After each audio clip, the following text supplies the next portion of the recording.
So first, let me introduce today's speaker, Captain Dustin Homan, son of Mary Beth and former middle school teacher Jim Homan, is a BA lifer and alum graduating in 2010. Dustin graduated from West Point in 2014 with a degree in pre-law.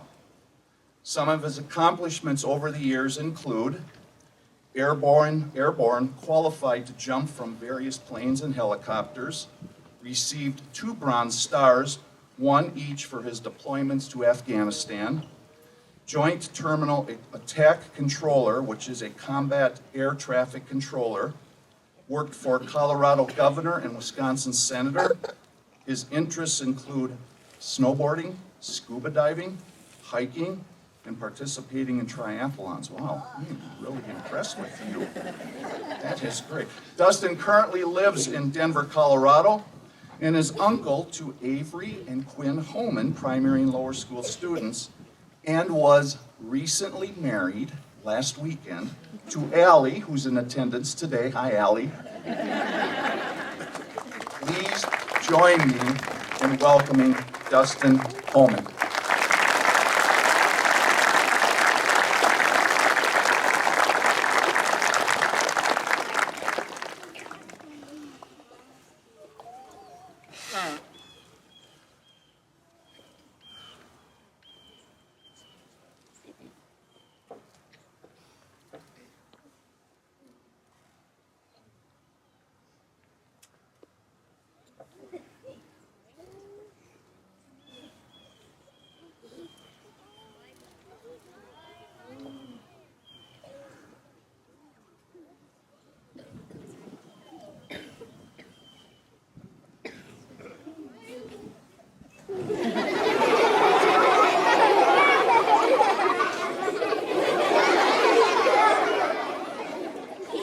Good morning, Brookfield Academy.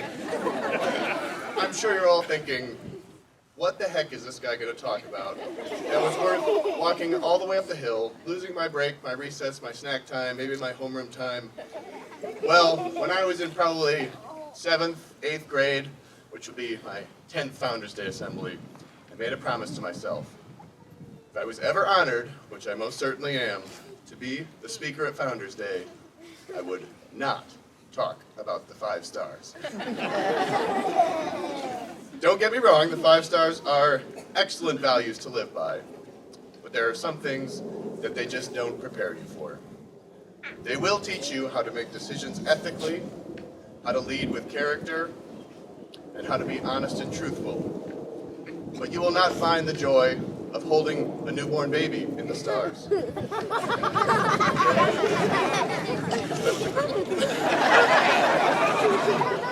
You will not use the stars to process grief. You will not learn how to look up at the sky and see dogs and dragons and dolphins in the passing clouds. My goal today is to supplement the stars with my own words of wisdom. Again, while the 5 stars will always remain a helpful lens through which to see the world, they are all nouns. They lack action. So I'm going to give you, not just the students, but parents, administrators, and everyone that Mr. Ritchie just mentioned, 3 verbs to walk away and practice in your own lives. I want you to breathe, to dance, and to give. The first, breathe. Not just relaxing deep breaths, which always have their time and place, whether before a big test or standing at the free throw line. I want you to pause. We are on a rock hurtling through space at 67,000 miles an hour, and our universe is incomprehensibly large. Yet you, here, today, right now, exist. Our vantage point may be small when put in that perspective, but we have big moments. As an example, a year ago, Mr. Homan, my father, passed away, and I was deeply honored to give his eulogy. I walked up to the pulpit, looked out to the church, took a long moment, breathed in deeply, looked at the faces, and exhaled. It was a bittersweet moment, knowing that I was saying goodbye, but so many others were there to say goodbye with me. That breath carried me through. That pause is a moment that I will always remember. Now, moments of that scale do not come around often, but there are other smaller ones that certainly do. The smell of breakfast on Christmas morning, the dew on the field at sports camp, when your class marches out in front of the assembly and your teacher is out in front of you and you're just about to get started, or when you're wanting to ask someone to homecoming or Sadie's and your hands are really clammy and your heart is just beating out of its chest.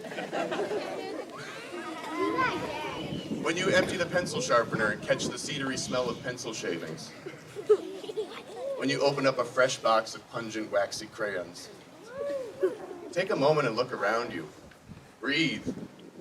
Drink in the beauty of every day. People say, don't miss the forest through the trees. I say, look up at night and don't miss the sky through the stars. The second verb is to dance. Some say, dance like no one is watching. I say, dance like every version of you is watching. Well, there's only one me. What could that possibly mean?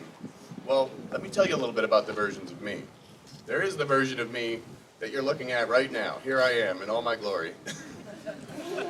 There's a version of me 30 years in the future, who I don't yet know, but who I want to give as few regrets as possible.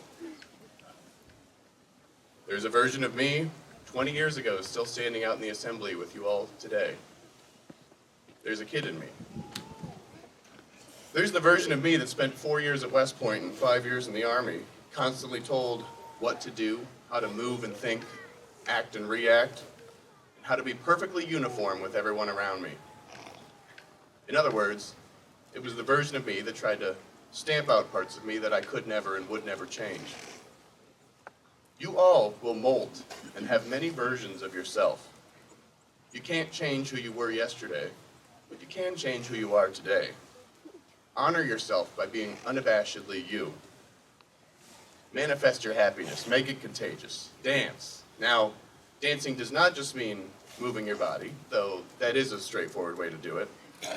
To me, dancing means existing exactly how you feel like you should, even when the music is not playing. Don't be afraid to look like a fool. Take risks. Hug like you mean it. Wiggle around. Make fart noises. Be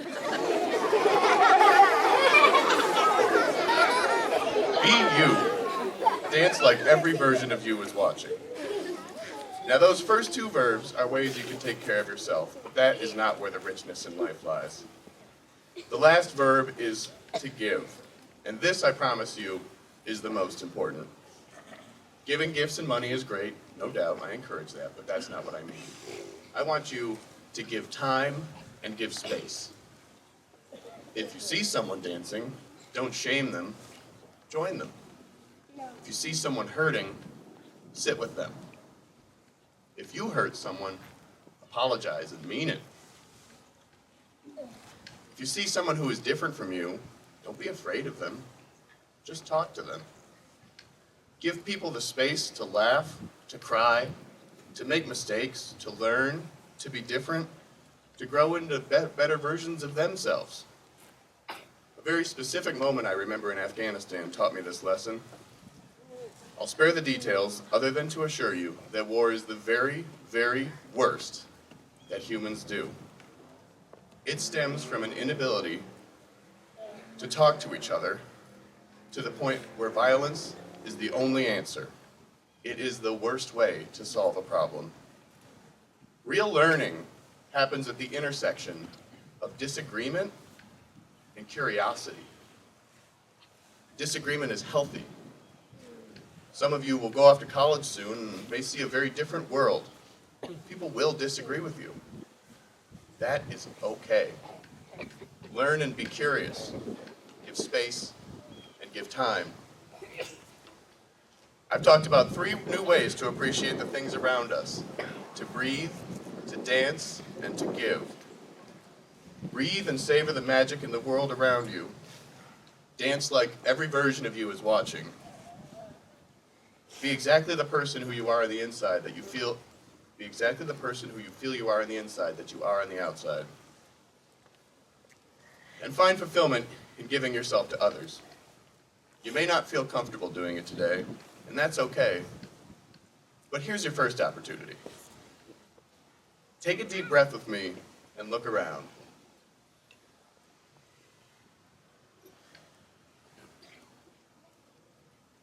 Remember this moment. Now I want you to dance, wiggle, make noises for the next 10 seconds, and I'll watch the time, and I hope you join me.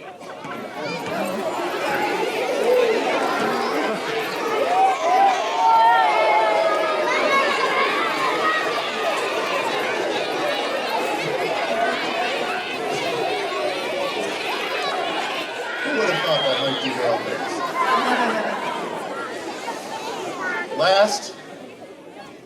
Last and most important, give yourself to others.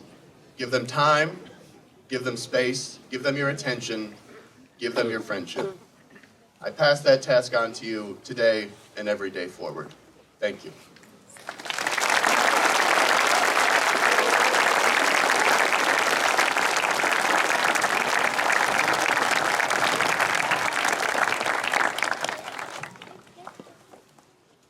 Thank you so much, Dustin. Great job. And as a very small token of our appreciation, I figured you needed a little BA attire, so we're going to send that. All right.